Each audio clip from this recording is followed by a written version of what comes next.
Notre invité principal ce soir, c'est Roberto Alagna. Ouais.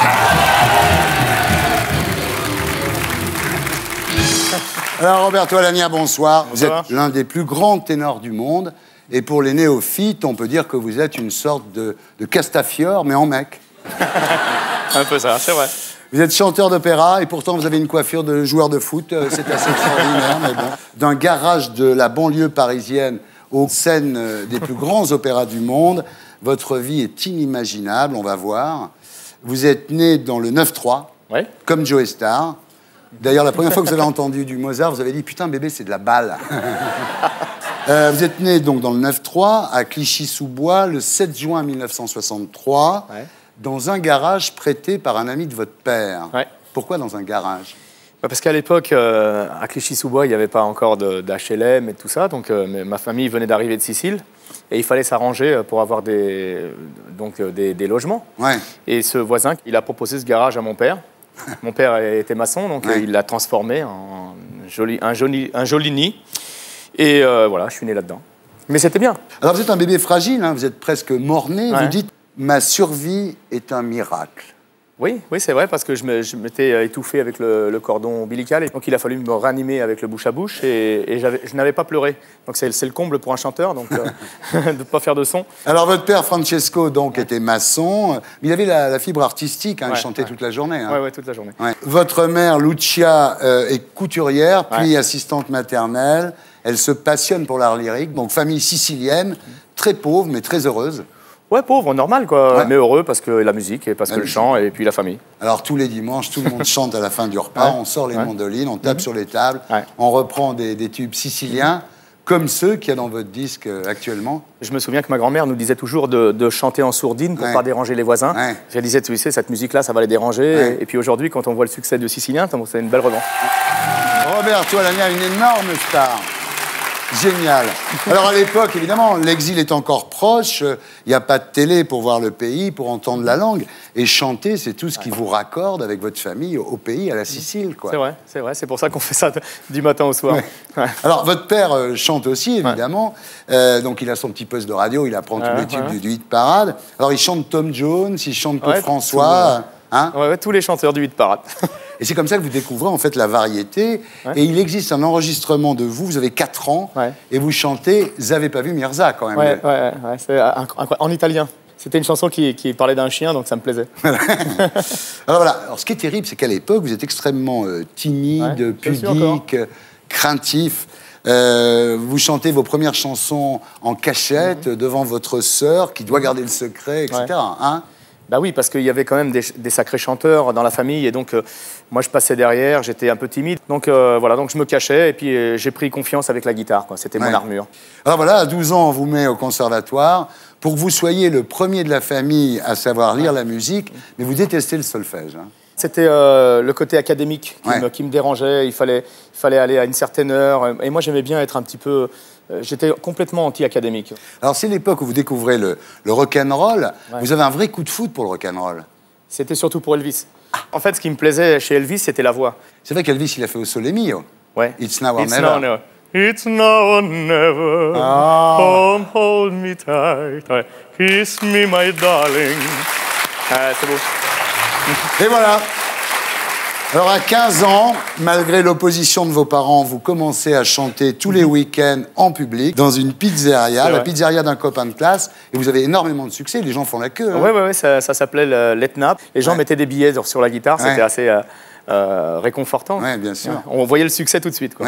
À 17 ans, là, vous passez dans les cabarets parisiens, le Pussycat, la Madrague, le Don Camillo. Chez Vincent et tout ça, Vous chantez de minuit à 6 h du matin, vous faites 70 chansons. Ouais, ça a duré presque 8 ans. Ouais. Alors voilà, vous dormez 3 heures par jour, et dans la journée, vous prenez des cours de chant avec un vieux professeur cubain qui s'appelle Rafael Ruiz. Ouais. Et là, un jour, au comble de l'émotion, ce monsieur vous dit que vous êtes un ténor. Ouais, j'y crois pas au début. J'appelle ma mère et je dis, tu sais, le professeur me dit que je suis ténor. Elle me dit, non, laisse tomber, c'est parce qu'il veut te prendre de l'argent. Je dis, mais... Et alors là, Pavarotti se rend à Paris, et après une séance d'autographe, il écarte la barrière, il s'approche de vous majestueusement, évidemment c'est Pavarotti, il vous prend dans ses bras. Oui, il m'emmène avec lui comme ça dans une petite salle et puis. Il vous fait l'accolade italienne, ouais, comme dans la mafia. Ouais, on s'est pas embrassé sur la bouche, mais bon. Ouais, mais c'était magnifique parce qu'à un moment j'ai cru que c'était un rêve. Je croyais que j'avais rêvé parce qu'il est parti comme ça, il s'est engouffré dans une voiture. Tout le monde l'a suivi et je me suis retrouvé tout seul avec mon verre de champagne et j'ai cru avoir rêvé et en fait j'avais l'adresse, son adresse. Donc et voilà. Alors là, vous gagnerez donc le premier prix du concours Pavarotti à Philadelphie, ce qui lance effectivement votre carrière. Pavarotti, le tenorissimo, comme on l'appelait. Le 24 février 88, il a battu le record du monde de rappels. 165 rappels. 1h07 d'applaudissements sans arrêt. C'est incroyable. Il n'y a personne au monde qui a jamais eu ça. Vous, c'est quoi votre record? C'était mérité. Non, mais je sais pas, parce que moi, je suis pas trop pour ça. Mais vous, quand vous faites l'amour, vous avez des rappels quand même, non? Je me rappelle plus. Donc là, vous devenez le 4e ténor, après Pavarotti, Carreras et Domingo. Après, il y a cette géniale love story avec Angela Giorgio. Vous êtes marié sur la scène du Metropolitan à New York par le maire Rudolph Giuliani. Vous devenez le couple star de l'Opéra mondial. Et le 14 juillet 2005, vous chantez la Marseillaise Place de la Concorde en présence de Jacques Chirac. Et vous dites, ce jour-là, je me suis senti vraiment français. Moi, je suis devenu français sans le demander, simplement parce que j'étais né en France. Et j'ai appris à me sentir français. Donc, mais au départ, c'était difficile, puisque quand même toutes mes racines, mon sang était sicilien. Je me sentais quand même étranger, aussi bien en France qu'en Italie. Et ce jour-là, j'ai pris conscience que mon pays, c'était la France, et que c'était beau de chanter cet hymne magnifique. Qu'on critique souvent, mais qui est magnifique. Alors voilà. Vous faites un boulot quand même très dur. La veille des représentations, des fois, vous ne dormez pas. Hein. Ça me permet d'apprendre des rôles pendant ce temps-là. Alors, ce qui est incroyable, c'est que dans un spectacle, vous perdez 3 à 4 kilos et vous avez des pantalons de scène avec des ceintures intérieures spéciales pour éviter qu'ils glissent quand vous maigrissez en direct. C'est vrai, c'est la vérité. Incroyable. C'est la vérité. C'est génial. Enfin, je ne savais pas du tout.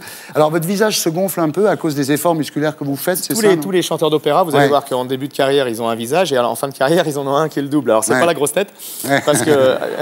non, c'est pas ça du tout, parce que les chanteurs d'opéra ne peuvent pas avoir la grosse tête. Parce qu'on met notre titre en jeu chaque soir. C'est un peu comme les boxeurs. Alors, c'est un boulot très prenant. Vous êtes booké jusqu'en 2014.